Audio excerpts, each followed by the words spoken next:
Iginiit ni Navotas City Representative Toby Tiangco na maanomalya ang sistema sa paglalabas ng budget para sa social services ng pamahalaan.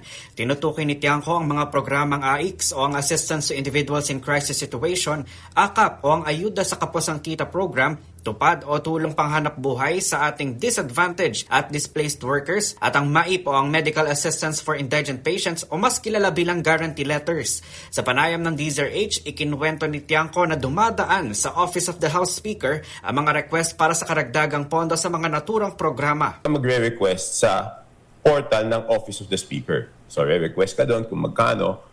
Siyempre, pag natutuwa sa iyo yung speaker, siguro katulad dati, natutuwa pa sa akin, napagbibigyan naman yung request ko, di ba? Siyempre, ngayon, medyo sinabi kong ganun yung sistema, hindi ko alam kung bibigyan pa ako dahil yung iba, pag ayaw nilang bigyan, hindi nila binibigyan. Sa programang 2x2, ipinakita ni Tiangco ang isang text message kung saan nakasaad ang isang kumpirmasyon ng request sa pondo mula sa Office of the House Speaker. Sabi ni Tiangco, ganito ang proseso sa lahat ng kanilang request at kapag hindi umano nagustuhan ng isang mambabatas, hindi sila mabibigyan ng pondo.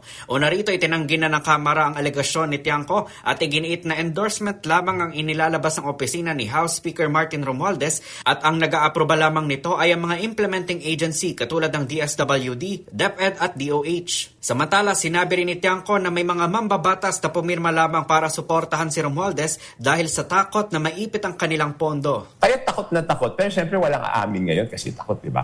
Takot sila nung pinapapirma sila ng support, sabi nila, pipirma na lang sila kasi baka nga ipitin yung mga pondo nila. So sinasabi ko, sige pumirma kayo.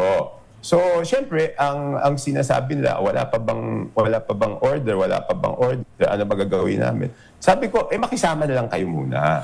Matatandang hindi binoto ni Tiangco sa pagka-House Speaker si Romualdez at nagdesisyon nitong maging independent at hindi umanib sa majority at minority bloc. Para sa MBC TV Network News, ito si Kyle Bulias ng DZRH, una sa Pilipinas, una sa Pilipino.